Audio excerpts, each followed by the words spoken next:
Hey, what's happening? Hey, y'all get ready for the We Talking Fatherhood show, hosted by Warren West, owner of I Love Life, co-hosted by LaVon Wesley, director of Project Game, Thomas Washington, president of Fathers Collaborative Council of Western PA, Melvin L., director of Coalition for Father and Families, Dante Works, owner of House of Veterans, Super Bowl champion Mike Logan, owner of Purpose Vision, and Brandon Phillips with Pittsburgh Public School Community Outreach. We talking fatherhood, we making moves. Ooh, yeah, you see us busting these moves. Right. We got a whole lot to gain and we ain't got nothing to lose. Yeah, we done all took losses, now we just get W. Welcome to the We Talking Fatherhood show. I'm your host, Warren West. Co-hosting with me today, to my right, I got Brandon Phillips. To my left, I got LaVon Wesley. And I got Thomas Washington. Today, we just talking about some real life issues as usual. And I wanted to spark a conversation of today just about talking about, are we living a censored or uncensored life? What kind of lifestyle we live in? As far as just being, the demonstrators of whatever for our kids. For me, I got multiple children, so there's certain things that I keep away from all the kids, right? Like, so my daughter, she can't really do what my 16-year-old is doing, right? Because one, the understanding isn't there. She's just not ready, right? You don't really understand consequences. You don't really understand what you're seeing and taking in, right? So you can't really process. You could like something that you can't really like for real, just because you don't know. And so, for me, I it's like double dutching. How do you keep a balance, right? With all this stuff flying over top of you, under you, over top of you, under you, and it sound good. Some of it even look good, and how do you combat that? Because hey, you got influences coming from everywhere. You get in your car, you turn on your radio, craziness. You go home, you pop on the TV, craziness. So how do you decipher that stuff for the kids? Like, are y'all really serious about that? How do y'all deal with it? So for me, having multiple children, I would say that at times it is a juggling act. I have a daughter who's 1.5, I have a son who's 3, and I have another son who's 11. So for me, my jump-off point has been really educating my 11-year-old on what is age appropriate for him and what's developmentally appropriate for him. So looking at ratings, right? So he's in the game. So he has an Xbox, and then he has a Switch. So really educating him on what games are age appropriate for him. And then also once you playing WWF, WWE, SmackDown, Slam Down, when my 3-year-old is around, because he's like, oh yeah, I want to punch the dog, I want to punch everybody. If he does see those things. So it's really, I think, educating your children and then talking to them like, right, you can play this, but let's not play it when the young one's around, because he will certainly learn those behaviors. I'm of the belief that all behaviors are learned, and so with that being said, they can be unlearned and you can reteach children. So even if my son a young son happens to catch a glimpse and I'm like, hey, you got to turn that off, but he's seeing it's like, oh, that's boxing, that's Tyson punch out. Telling him like, hey, you don't want to just hit people for no reason, and you don't want to fight. You want to use your words, and practicing that more so with him. So what about, let me say this to y'all, what about Fortnite? What about Call of Duty? What about, I play Call of Duty. My kids be trying to teach me how to play Fortnite. I got teenagers and I got a daughter, right? You feel me? My daughter plays Fortnite though. My daughter's 8.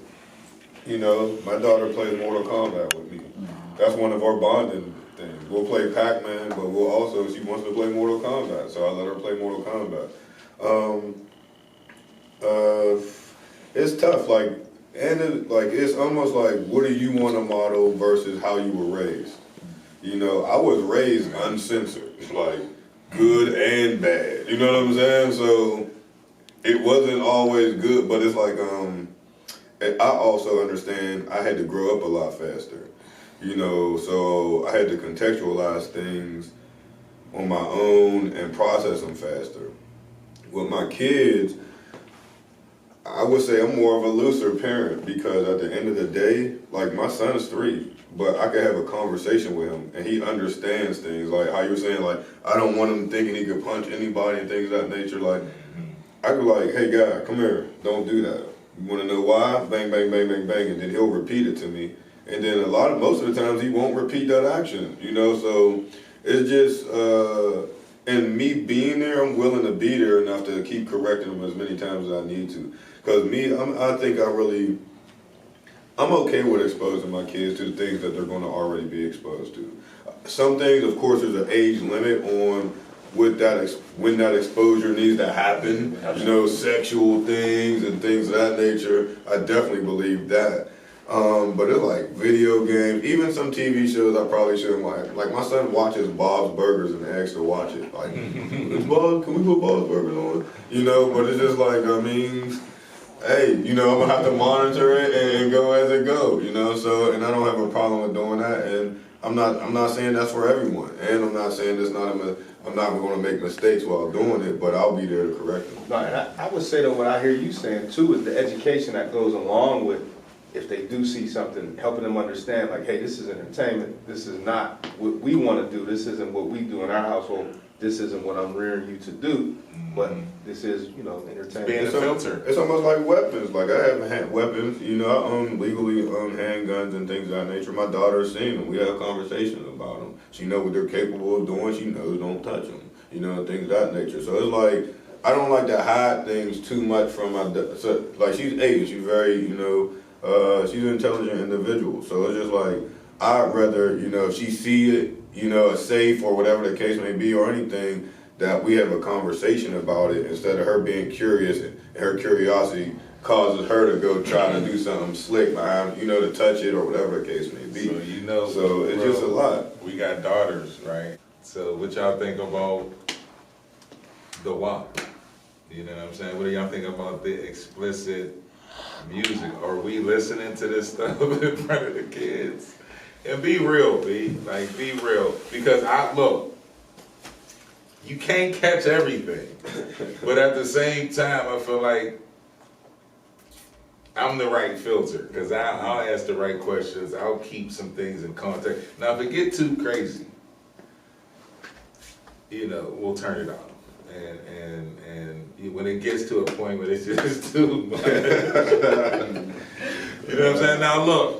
Listen, we grew up, what's that dude's name? Akinel, yeah. But you feel me? Like, we grew up on that. Yeah. So the WAP is like years old, so you're not. Yeah, but the WAP is like the female version.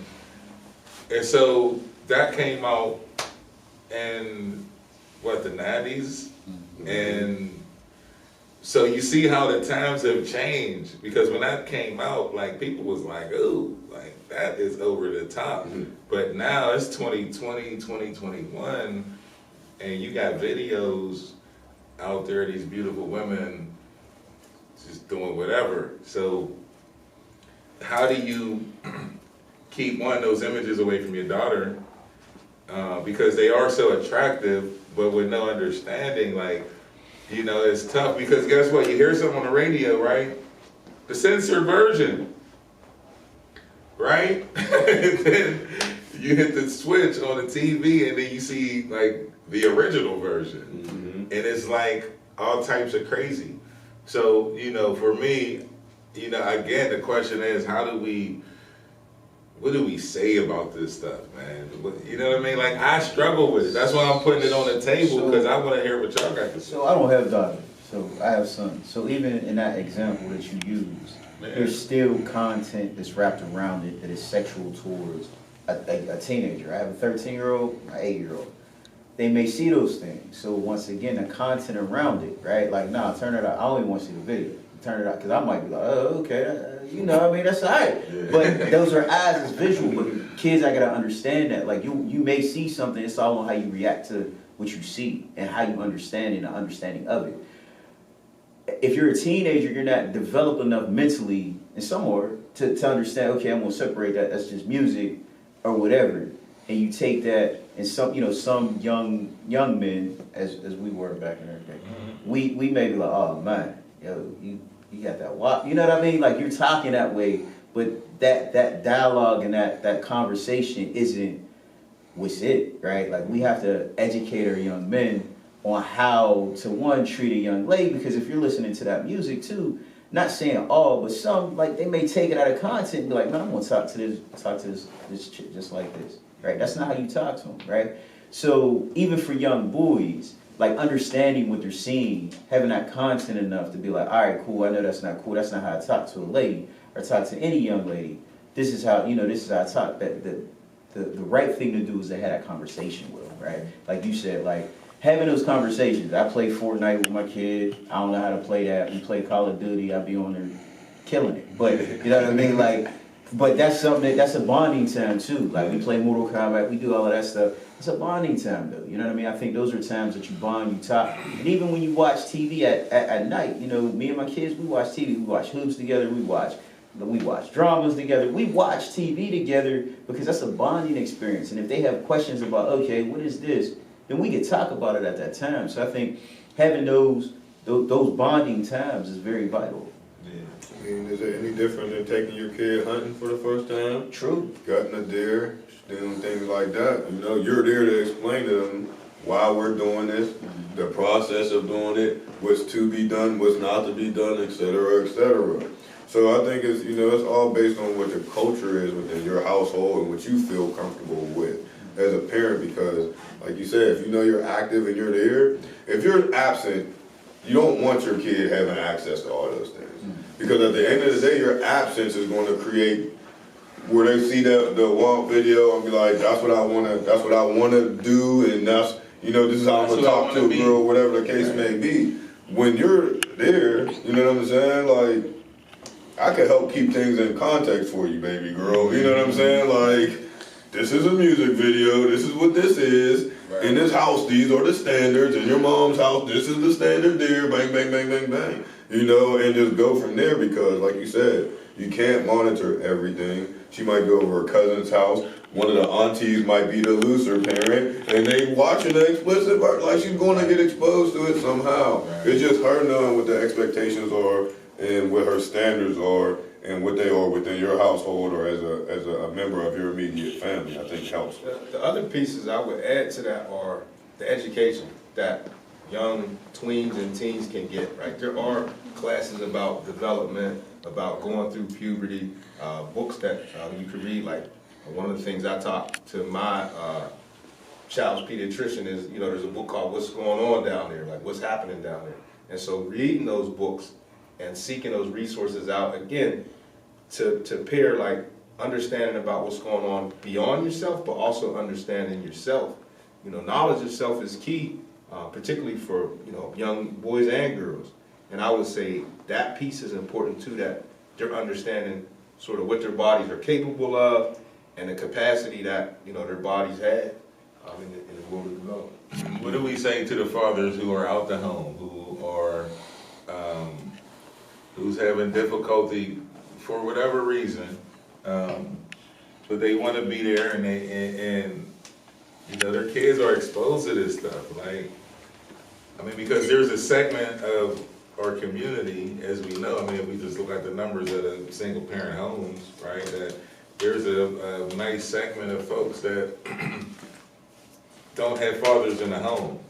And so, yeah, we at home with the kids, but we're sending our children out there with the other kids, right? So, how do we teach our kids how to deal with the influence of their parents? Because, let's be real, music is influential. I think we spoke about this, on an earlier show.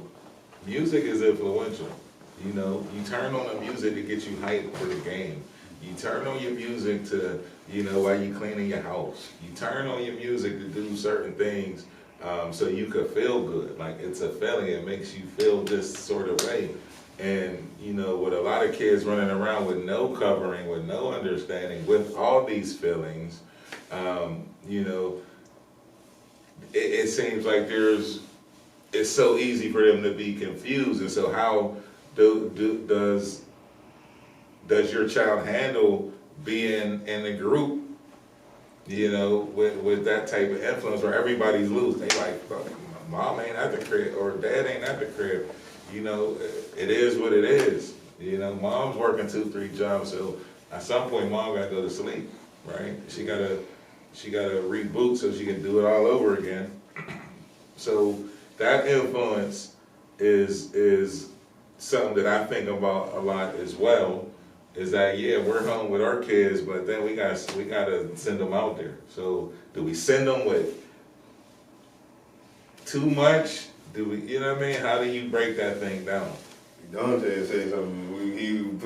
When really was send him out there, if he was here, send him out there with anything. I mean, at the end of the day, Right. you know, he'd be like, no, we shutting all that down. I mean, at the end of the day, like, I don't know, that's just tough. Like, I think what we gotta understand and digest is, we were talking about it earlier, there's no perfect way of parenting, and you're never gonna be a perfect parent. And there's people who could proclaim to be perfect parents, and their kids end up doing something that shames them or the family in their eyes, you know, and end up turning out totally opposite. You feel me? Yeah. Like, I know people who you like, yo, you lived in a nice neighborhood, both your parents were in the household, you had everything you needed, you went to a private school. Why are you down there? Exactly. So it's kind of like, for me, your downfall was your curiosity, because it's a possibility that you were so curious about all these things that the culture that you were living in wouldn't allow you to experience or ask about them or whatever the case may be. So now once you're free to do those things, you're going to go do them, or you're going to rebel while you're in the culture that you live in. So it's kind of like, as a parent, you just gotta be willing to let your kid be a kid. It's like when your kid falls on the ground when they first start walking, and you say, don't pick him up, he'll be all right, let him get up. Sometimes that's kind of how you have to parent in life, you know, because you know they're gonna fall sometimes, so you gotta let them pick themselves back up. You know they're gonna encounter people who you don't want them to be with. You know they're gonna encounter things that you don't want them to see and things of that nature. You just gotta hope that you instill whatever it is in them.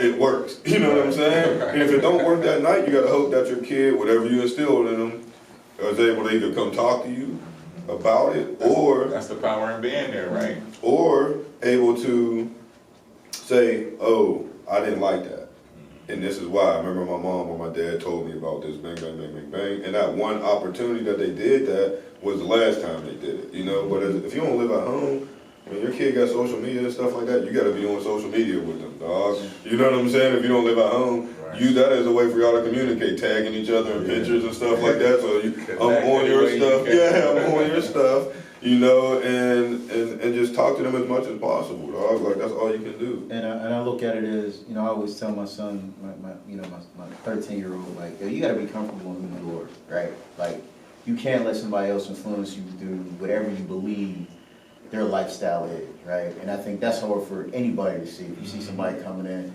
they got new Jordans, they got outfits, they come in, all right, they ain't going to class, they ain't doing anything else. You got, like, you think that's cool, right? You see that, that's a perception, that's a persona, right? You got to be comfortable in who you are, your persona, and be like, okay, this is who I am. I know that look good, but I don't know everything that goes after that, right? I don't know everything that he may have had to do or she had to do to be in that situation.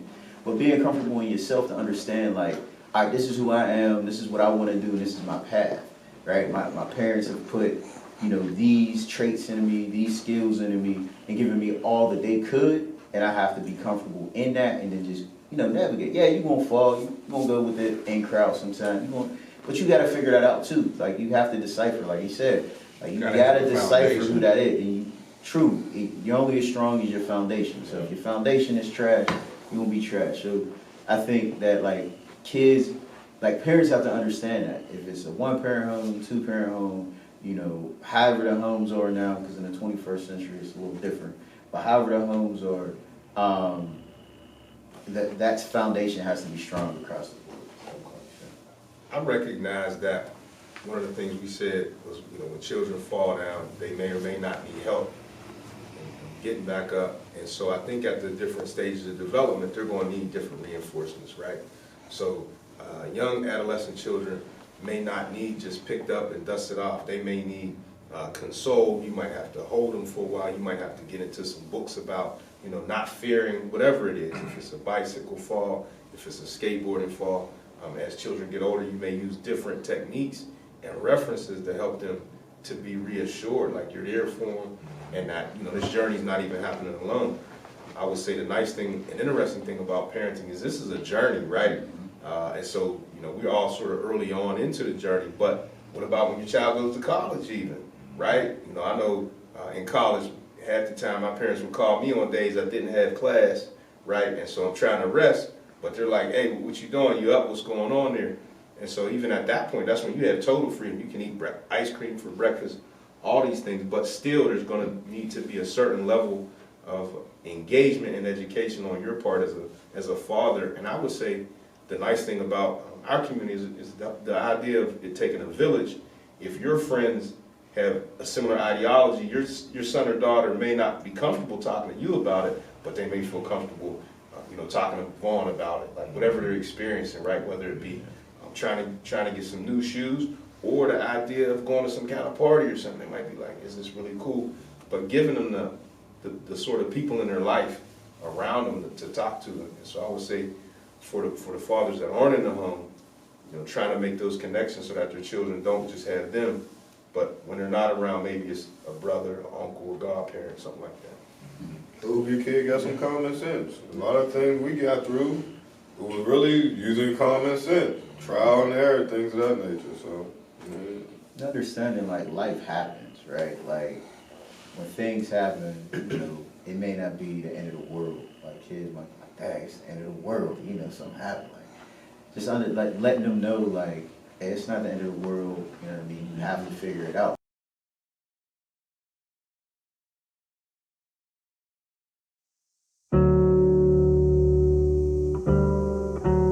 Some of these properties, you got overgrown weeds, you got fallen roofs. It's just going downhill, but if they allow people like myself to invest and we can turn it back into a livable neighborhood, that's kind of what House of Veterans is about, is restoring life. I've always had a passion to want to help. I've acquired some property in Homewood, and I thought instead of renting property out to one family and helping one family, I can help 6 families by housing 6 veterans. To find out that there are veterans who are homeless touched my heart, knowing that there's veterans who stood a post on Christmas Eve for us and they don't have anywhere to live.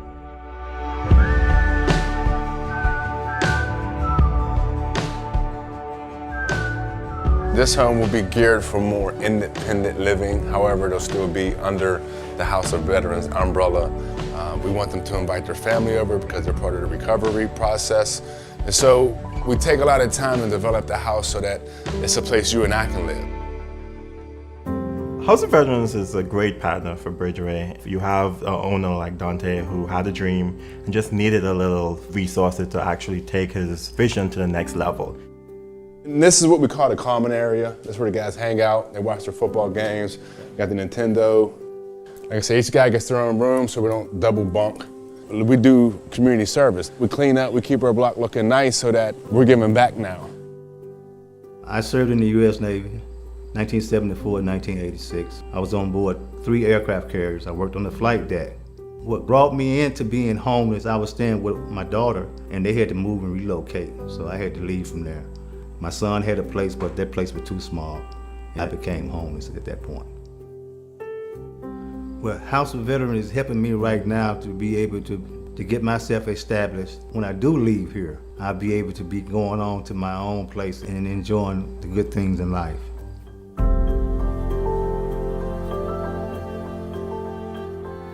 Bridgeway for me was the ideal partner because you can tell that they were committed to the long-term goals. So the next goal for House of Veterans, we want to have a facility where veterans can get licensed restoration, they can get carpentry class. It would also function as a community anchor where community members can come get services provided by veterans. To me, that's living life. That's leaving a mark in the world when you're gone and they can say, I started in Homewood with Dante and he helped me get my life back together. And if you're not helping impact lives and being an agent of change, then you're just working.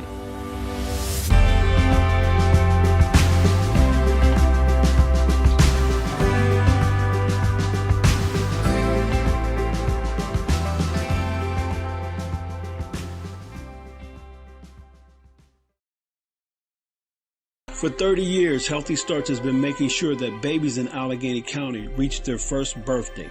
Did you know that Healthy Start not only supports the mother and child, but we are here to support fathers as well? Here at Healthy Starts, we know and appreciate that fathers play a very important, necessary role in their child's early development. We have the support fathers need to understand and engage for a healthy pregnancy as well as the early development of your child. But that starts with taking care of you. If you have a partner who is pregnant, let us support you both through this life-changing journey. Reach out.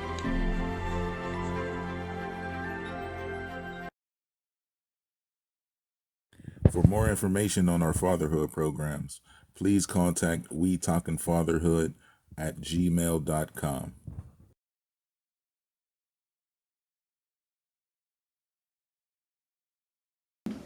No Cats matter- up here is rare. Like there's a lot of us out here, but we still face. we're not getting that.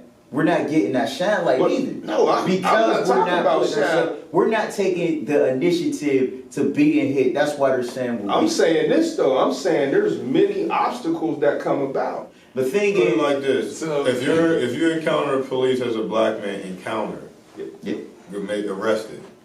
Your chances of making over 100,000 6 figures a year decreases by 75%. Say that again. Say that again. So that's an encounter. Just an encounter. So you don't even have to be actually found guilty for the charge. It's just being charged with the crime as a black man automatically eliminates, basically almost eliminates that possibility of making 6 figures.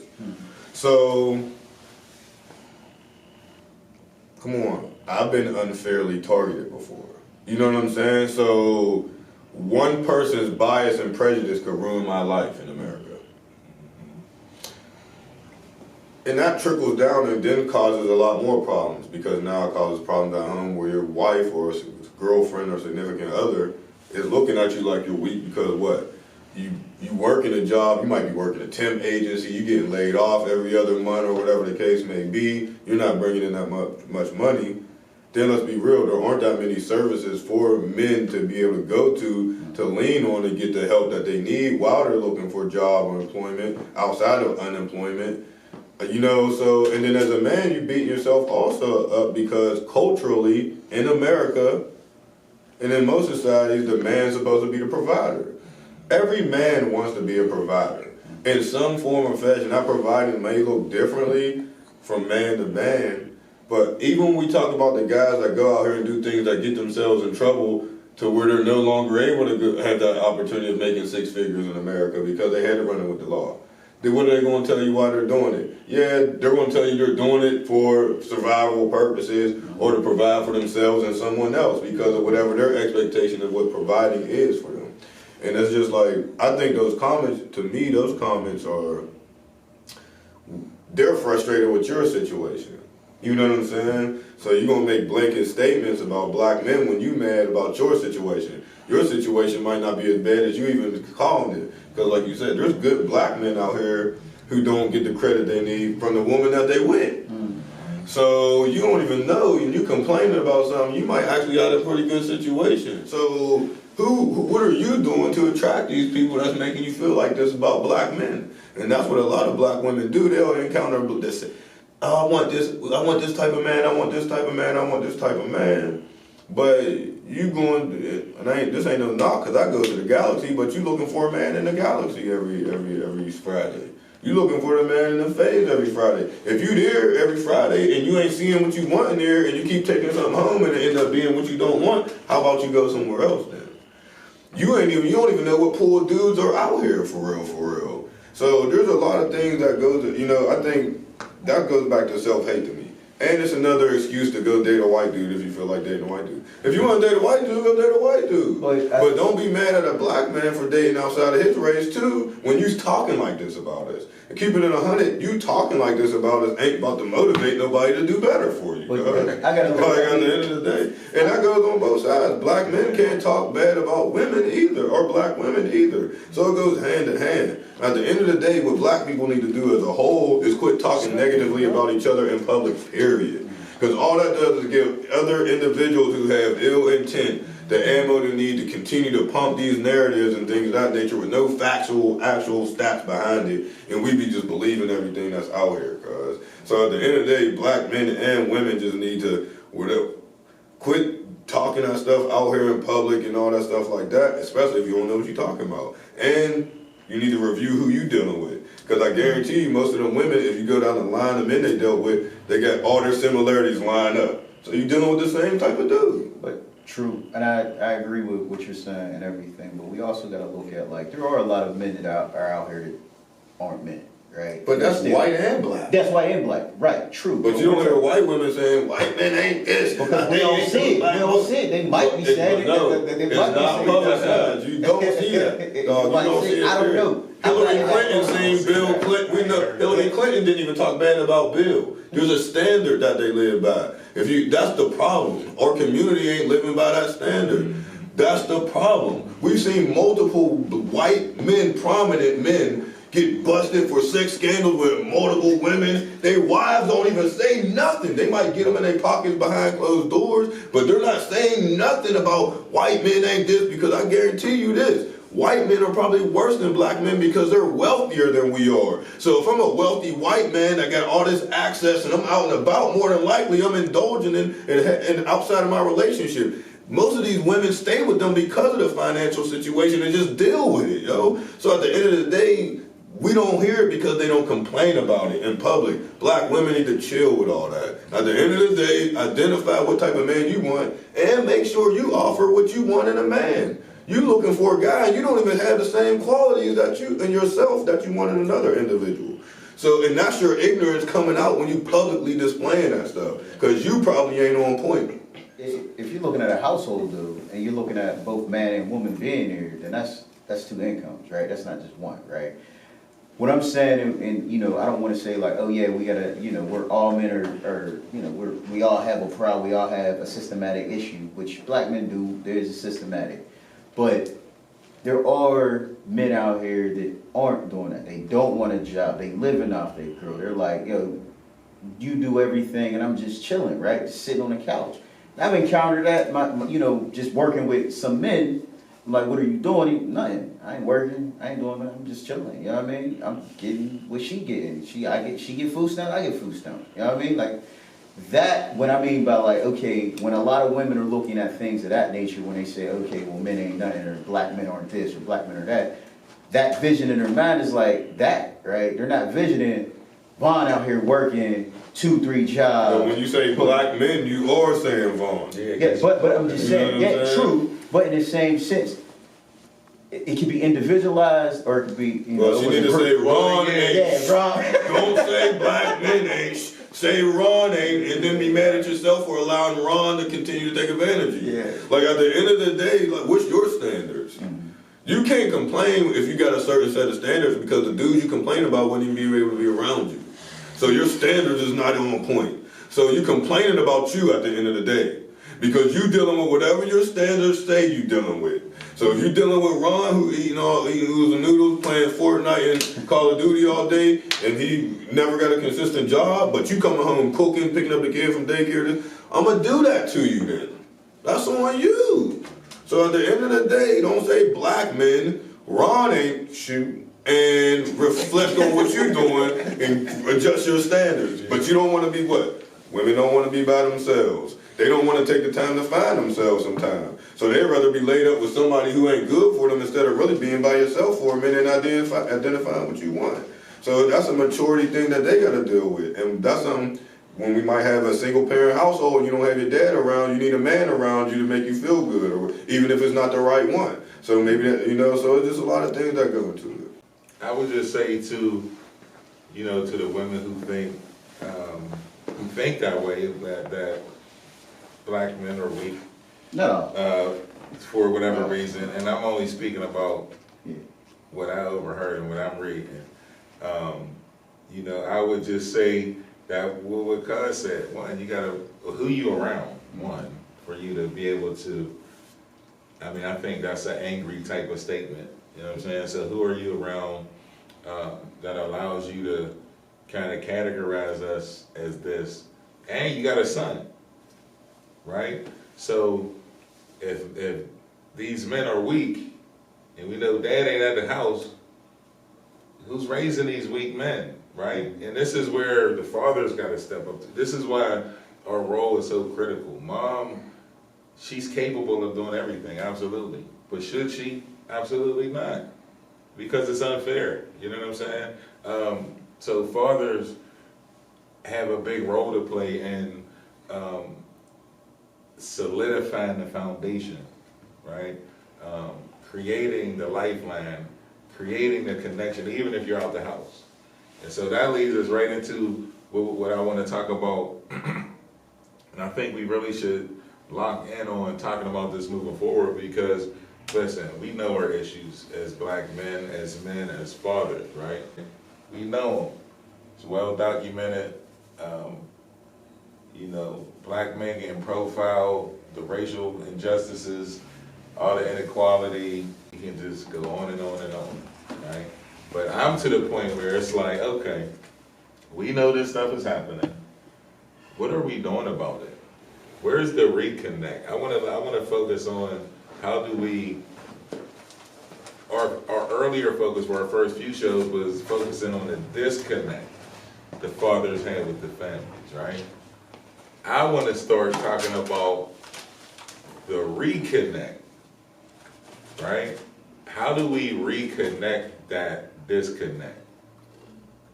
Because it has to be reconnected at some point.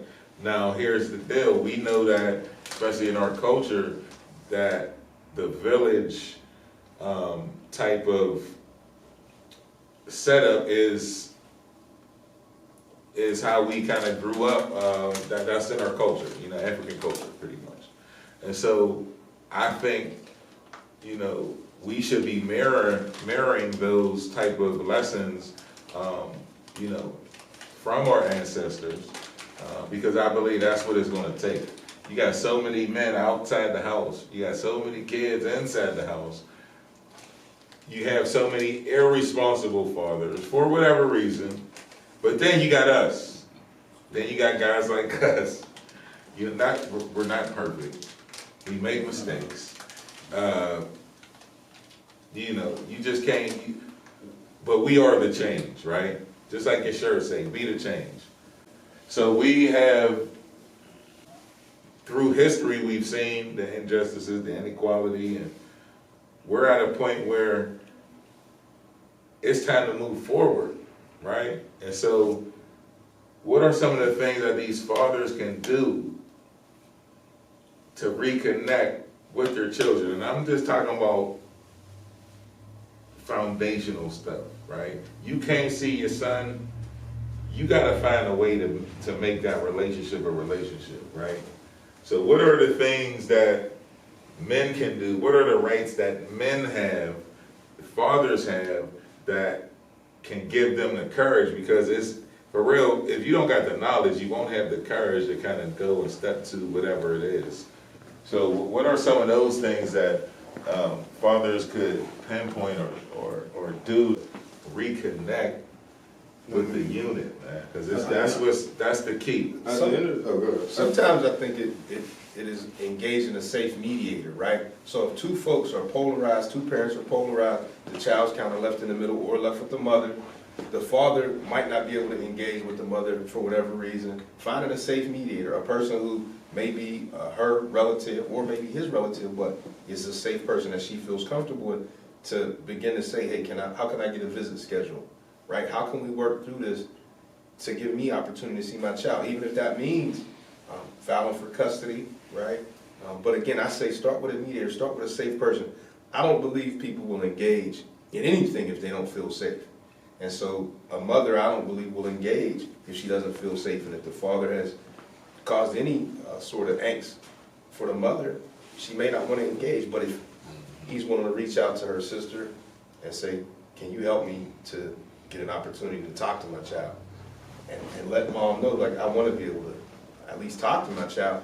And then the other thing is, children greatly benefit from rituals and routines and consistency, and they look for it, right? So whatever you're doing, be consistent. If you say, I'm gonna go pick you up every weekend, and the safe mediator's involved, stick to that. I would say have a time, have a date where you can be consistent. Even if you're not seeing your child, if you're writing them, if you can consistently write it.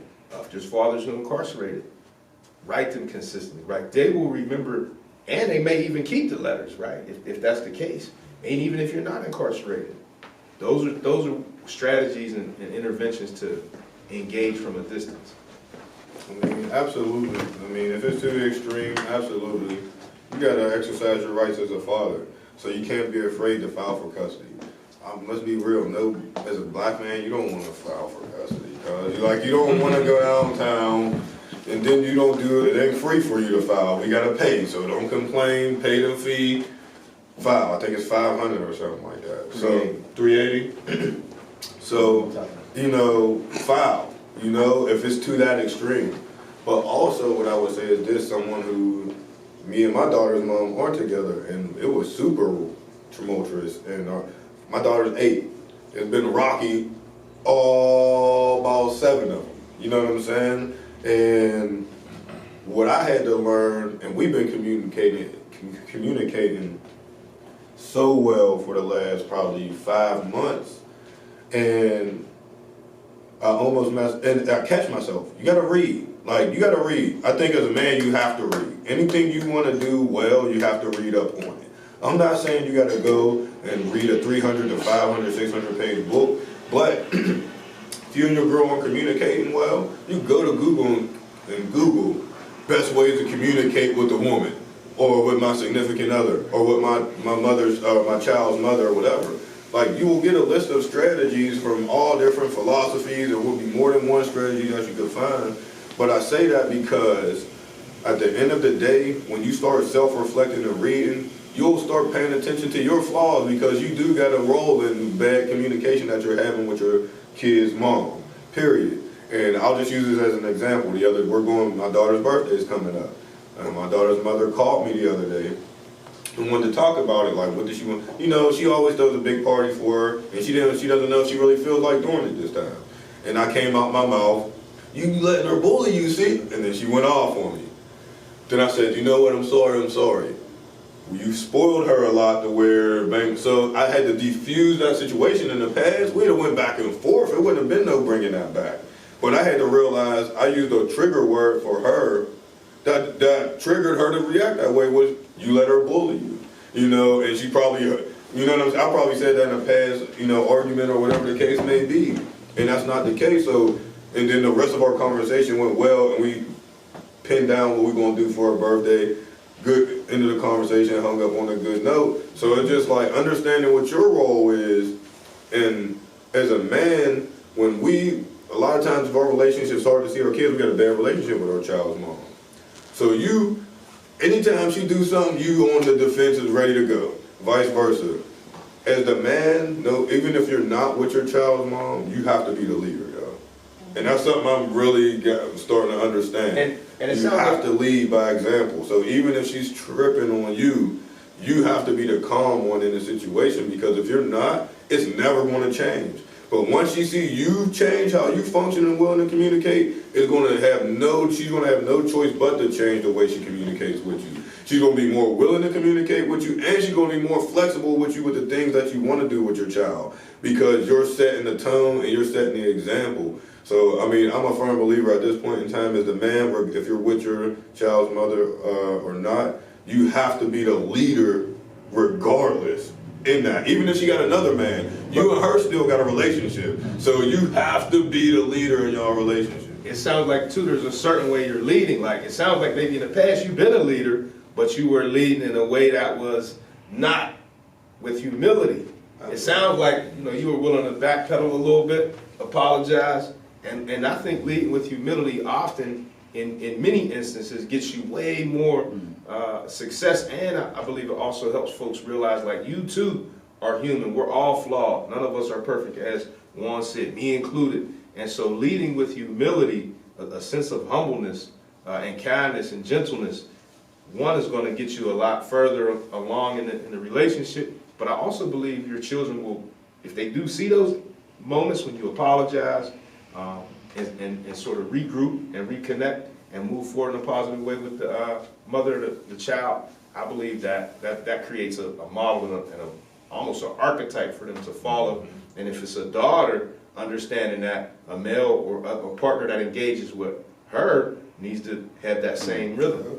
Yeah, I mean, if you're looking at it just like everyone said, like the humbleness and the humility and taking, a lot of us, I know for me personally, me and my kids, mother aren't together, it was hard, like, because I had a lot of emotion behind everything. I couldn't say every time I dropped the kids, oh man, you going back and forth. It just, like, once I grew, and I'm still growing, you know what I mean? I'm continuing to grow and understand and how to communicate. Once I start doing that, I start trying to extend myself. Like, hey, you know, can we sit down and talk? Hey, can we sit down and talk? Nah, what we talking for? All right, this is what we talking about. Nah. All right, can we sit down and talk? Like, I was consistent with it. So it was just like being consistent with that and her really seeing like, all right, is he changing for the situation or is he changing for his kids? Or what is he changing for? And I think that's the one thing. How is he changing and what is he changing for? And I took onus. Like, I had to take onus for myself when I talk about like men not taking onus. I had to take onus for the stuff that I did. Because, you know, I wasn't great. I know I wasn't great. I knew you did some things. I did some things. But that stuff's behind. How are we parenting the best our children?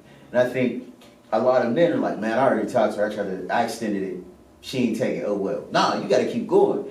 And even when she had, you know, got a new man, they had a kid. Like, it was just like, yo, that's what's up. Like, I was happy because we have a different relationship now. Like, our relationship, I can call her up and say, hey, yo, can we do X, Y, Z? Yeah, cool, I got you. You know what I mean? Like, our relationship is different because I was willing to change the ways that I was previously to focusing on the children and their development. Now, you know, her child, her daughter now, sees me, hey, what's going on? Hey, what's going on? Like, I'm inviting that as well. Like, I'm taking on that too. Like, I don't have to, but if their siblings see that, they're like, oh, okay, it's a unit, right? Like, he's, you know, her boyfriend, it's a unit. Me and him talk, we sit down, we chop it up. We all talking. Kids see that. That's like a real co-parenting piece because there's no links. There's no link that's broken there. That chain is strong. So if out there talking to a lot of the men, it's like, hey, how do I do this? Like, sometimes you won't fail. You might reach out to her a few times, and you might fail, but you got to continue to be consistent with it. And see, as soon as she sees that consistency and you actually giving that effort, and you change in your delivery and change in the efforts towards your children, hey, I mean, there's progress. There's possibilities, man, when people make the right choices and the right change. And here's what I do when I leave with the fellas. Now, you know, the women, the mothers aren't going to allow you to be in a children's life if they feel like your child is going to be in danger, right? So I would encourage guys to clean your lifestyles up a little bit, you know, because I'm very protective of where I allow my kids to go, and who they're with and who's around and who's saying whatever. It's just, there's so many influences, and so when mom sends the child with dad, or even dad sends the child with mom, we can't be sending our children into these crazy environments, right? You know, you want to be a dope boy? Well, guess what? That limits your fatherhood privileges. I mean, it is what it is, because at the end of the day, you never know what happens with that type of lifestyle. And so if that's your lifestyle, if that's, you know, if there's some question marks around how you living and you having an issue with the mom, and that seems to be the issue, and your issues are stemming from that issue, you got to make a choice. You got to make a change, because it's time to reconnect. Like, we have too much influence, too much power to just continue to use it on stuff that don't matter. And so I would encourage guys to really look in the mirror and do some self-assessments, and that's what we're going to do. And so for our next show, you will see us as we go through our self-assessment day with LaVon Wesley, Project Game, dope facilitator. He's gonna break everything down. And until then, this is We Talking Fatherhood. We'll see y'all next show. We making moves. Ooh, yeah. You see us busting these moves. Yeah, right. We got a whole lot to gain and we ain't got nothing to lose. Nah. Yeah. We done all took losses. Now we just get W.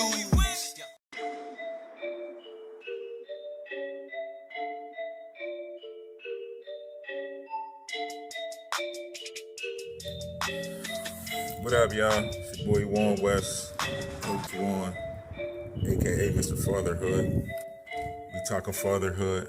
This is the We Talking Fatherhood survey video.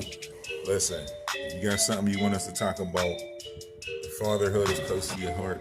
What I need y'all to do is, if y'all want to be a part of the show, if you want to be a part of our video segment, shoot me about a 10, 15 second video. Ask your questions, give your concerns, and me and my crew will tackle the topic. I want to hear from the people, and we'll do our due diligence to bring you some good information. So drop the 15-second video, ask your questions, give your concerns, and then we'll weigh in on it. Drop it to me at warrenwest412@gmail.com. We talking fatherhood, man. You feel me? Yeah, we come in the name of the Father, so it ain't no way we can lose. Ooh, yeah. You see us busting these moves. You see it. We got a whole lot to gain and we ain't got nothing to lose. Nah. Yeah, we done all took losses. Now we just get W. We win. Yeah, we come in the name of the Father, so it ain't no way we can lose.